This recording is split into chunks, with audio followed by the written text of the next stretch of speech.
Dans ce cours, nous allons voir comment insérer et personnaliser une zone de texte en utilisant Word 2011 sur Mac. Alors déjà, qu'est-ce qu'une zone de texte? C'est une zone où l'on peut mettre bien entendu du texte à l'intérieur et que l'on peut déplacer n'importe où sur le document, y compris dans les marges. Dans cette zone, on peut taper le texte soit à l'horizontale, soit à la verticale. Nous pouvons personnaliser bien entendu le texte en lui-même, donc changer sa couleur, etc., lui donner des effets. Nous pouvons également personnaliser l'arrière-plan ainsi que la bordure de la zone de texte. Et nous pouvons, ce qui peut être intéressant, lier plusieurs zones de texte. Si par exemple vous avez trois zones de texte, vous commencez à écrire sur la première, s'il n'y a plus assez de place, automatiquement votre texte va se mettre sur la suivante. Nous pouvons également pivoter la zone de texte. Alors pour insérer déjà une zone de texte, je vais dans l'onglet Accueil et tout à droite j'ai l'icône Zone de texte. Je vais cliquer sur le petit triangle pour choisir soit zone de texte classique, et dans ce cas-là le texte sera écrit à l'horizontale, sachant que plus tard on pourra modifier cette apparence, et zone de texte verticale, donc là le texte sera tapé à la verticale. Je vais prendre la classique à l'horizontale, donc zone de texte.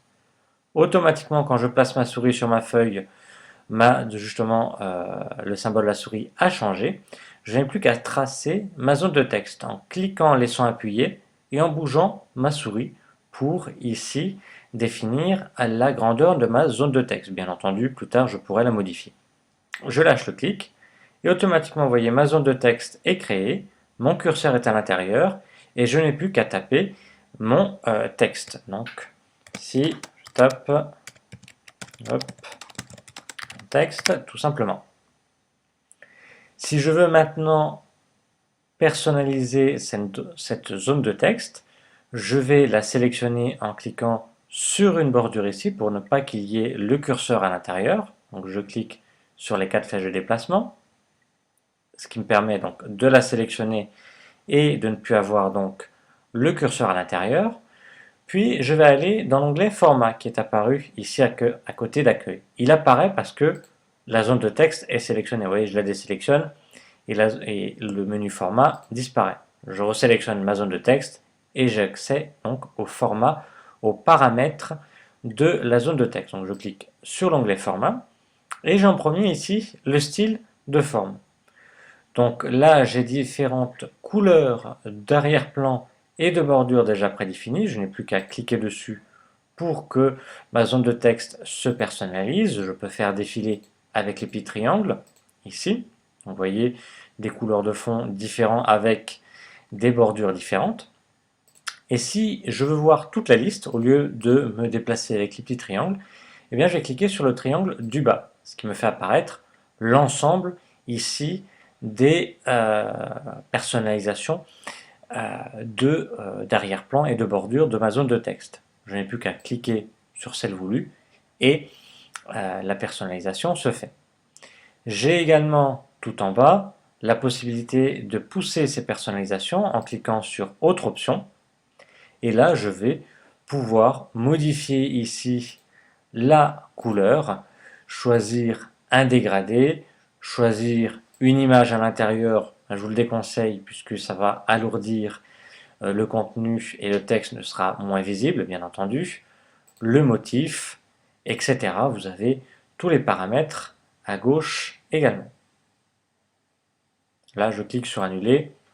Je vous laisse choisir les différents paramètres suivant, bien entendu, la zone de texte et ce que vous voulez mettre en valeur. Donc ici, style de forme, ici déjà, donc en premier, la couleur de fond et la bordure, donc des personnalisations déjà prédéfinies. Mais vous pouvez bien entendu personnaliser cette apparence. J'ai ici le pot de peinture qui va me permettre de changer la couleur d'arrière-plan directement. Si je clique directement dessus, il va se remplir avec la couleur qui est en dessous, ici rouge. Si je veux une autre couleur de remplissage, je clique sur le petit triangle et je vais choisir ici la couleur que je veux. Si la couleur que je recherche n'est pas dans la liste, je vais cliquer sur Autre couleur et j'ai ici après le nuancier qui apparaît. Je n'ai plus qu'à cliquer sur la couleur voulue, changer ici si je veux la couleur plus foncée ou plus claire, et je valide avec OK.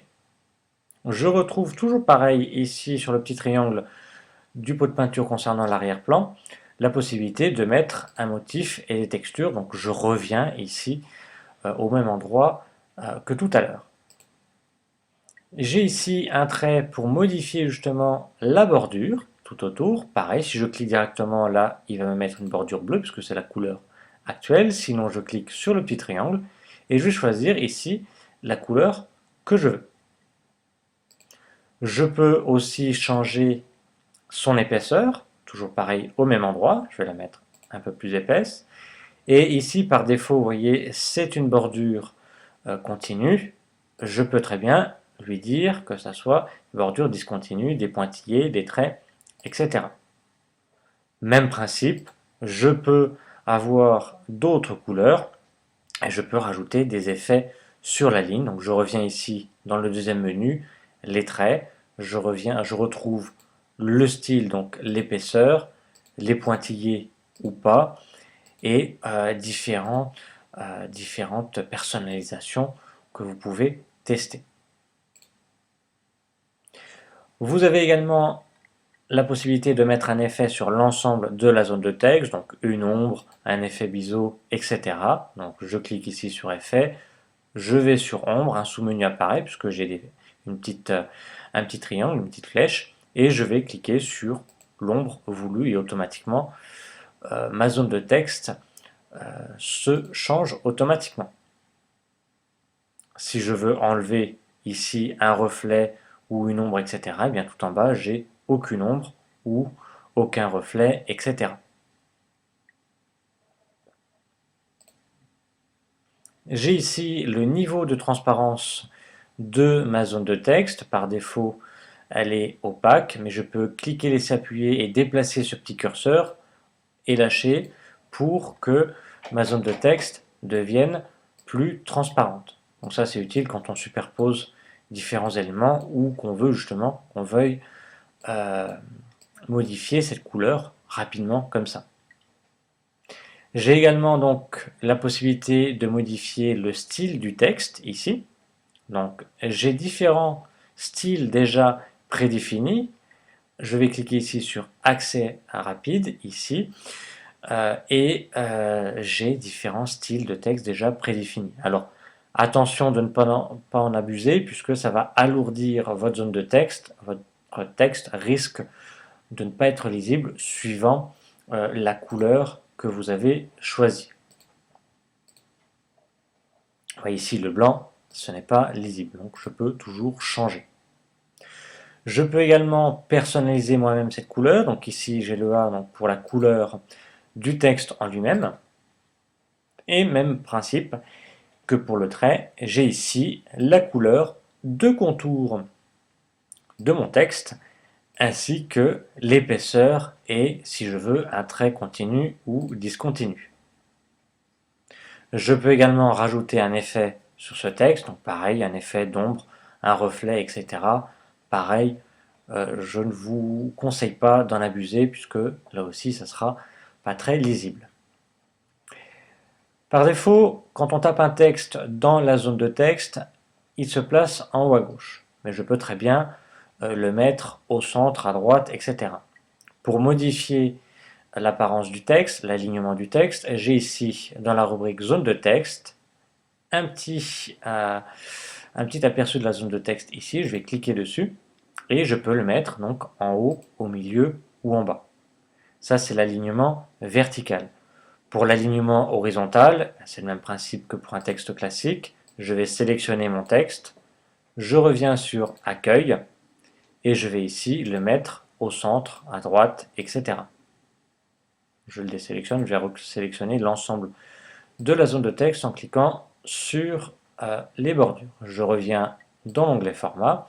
Donc ici, c'était pour la disposition, l'alignement vertical. Et ici, donc, justement, vertical, je peux changer l'orientation du texte. Vous vous souvenez, quand on a inséré une zone de texte, on pouvait choisir ici zone de texte classique et le texte se mettrait se mettait à l'horizontale par défaut et ici à la verticale. Là, je l'ai mis à l'horizontale par défaut, mais dans le menu format, si je clique ici, je vais pouvoir lui dire de les mettre ici à la verticale, soit dans un sens, soit de l'autre. Bien entendu, si j'ai pas assez de place ici sur ma zone de texte, je peux toujours ragrandir ou réduire celle-ci. Pour cela, il faut qu'elle soit sélectionnée, donc là c'est le cas puisque j'ai des petits ronds partout. Je me place sur un rond ou sur un carré, je clique, je laisse appuyer et je bouge ma souris. Et automatiquement, ma zone de texte se modifie. J'ai également ici un point vert. Si je me place dessus, je vais pouvoir pivoter cette zone de texte. Je clique sur le point vert en laissant appuyer et je vais me déplacer à droite ou à gauche pour pivoter ma zone de texte. Automatiquement, si j'ai un effet, il va suivre également. Vous voyez mon effet d'ombre, il s'adapte par rapport à ma zone. Si je veux déplacer ma zone de texte, tout simplement je me place ici sur une bordure, j'ai 4 flèches, je clique, je laisse appuyer et je déplace ma zone de texte où je veux. J'ai également la possibilité de la mettre directement dans un coin, en bas, en haut, au milieu, etc. Pour cela, ici, je vais cliquer sur Position et je vais pouvoir tout de suite lui dire de mettre ma zone de texte en haut et au milieu, au centre, ou alors en haut à droite, etc. En bas à droite, vous voyez, la zone de texte se place automatiquement dans les zones déjà prédéfinies ici. Bien entendu, je peux personnaliser ces emplacements pour lui dire réellement position absolue, donc à partir de, je peux lui dire de mettre 1 cm à partir de la marge, donc à droite de la marge. Je valide avec OK et vous voyez là, il calcule 1 cm par rapport à la feuille. Donc là, c'est à vous de voir si ces positions-là vous conviennent ou si vous voulez personnaliser ici pour placer de façon précise votre zone de texte. Très important ici, quand on a du texte tout autour, ou quand on veut mettre du texte tout autour, il faut changer ce qu'on appelle l'habillage ici du texte. Donc on sélectionne toujours donc, notre zone de texte, on va toujours dans le menu format, et renvoi automatique à la ligne, on va lui dire soit carré, rapproché, derrière le texte, etc. Et là, quand on va choisir carré ou rapproché, eh bien, le texte, si j'avais un paragraphe, il se serait mis tout autour de la zone de texte. Si j'avais choisi haut et bas, le texte se serait mis une partie en haut et une partie en bas. Donc, à vous de personnaliser ici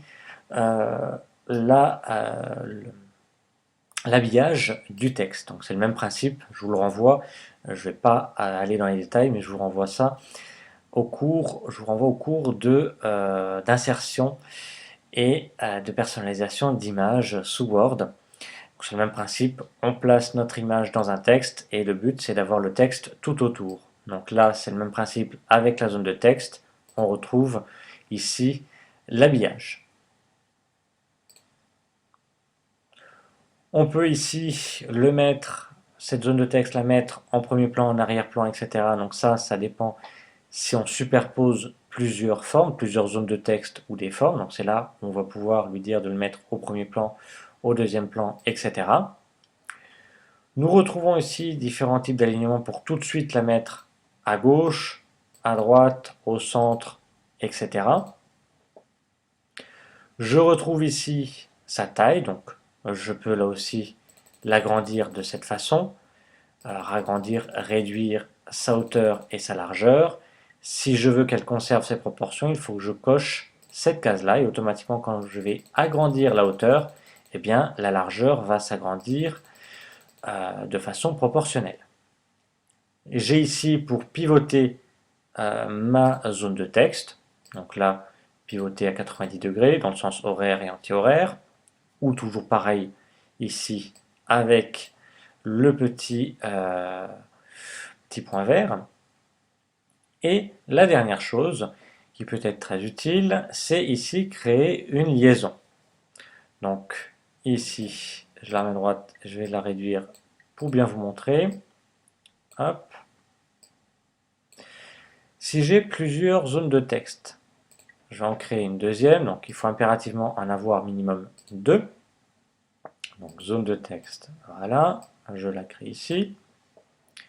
Je reviens sur la première zone de texte, je reviens dans format, et j'ai ici créé une liaison. C'est-à-dire que là j'ai deux zones de texte, voyez en passant la souris dessus, ma zone qui ne contient pas de texte pour l'instant, donc apparaît juste avec les bordures. Je peux lier ces deux zones-là. Ça veut dire que quand je vais commencer à taper mon texte ici, si je n'ai plus de place, automatiquement, la suite de mon texte va apparaître dans la deuxième. Vous allez comprendre. Donc, je m'occupe de cette zone de texte, je vais cliquer sur créer une liaison, et je vais cliquer sur la deuxième zone de texte. Donc, je valide avec OK. Voilà. Donc là, les paramètres ne sont pas les mêmes, donc là c'est bon. Et je vais pouvoir ici taper mon texte, j'ai dû la créer à la verticale. Donc pour simplifier, je vais recommencer, puisque j'avais une zone de texte à la verticale et l'autre à l'horizontale, ce qui ne va pas. Donc je recrée mes deux zones de texte. Voilà. Ici, je vais la réduire. Hop. Voilà, je vais recréer donc ma liaison avec ma deuxième zone. Et quand je vais continuer à taper mon texte, ici, dès que je n'aurai plus de place, eh bien mon texte va s'afficher dans la deuxième zone de texte, car les deux sont liés. Donc ça peut être utile quand vous avez plusieurs zones de texte, admettons une zone ici et une zone à droite, admettons vous intercalez, eh bien vous commencez votre texte ici et automatiquement il va se terminer dans la deuxième. Voilà, nous avons vu comment créer et personnaliser une zone de texte sous Word 2011 en utilisant un Mac.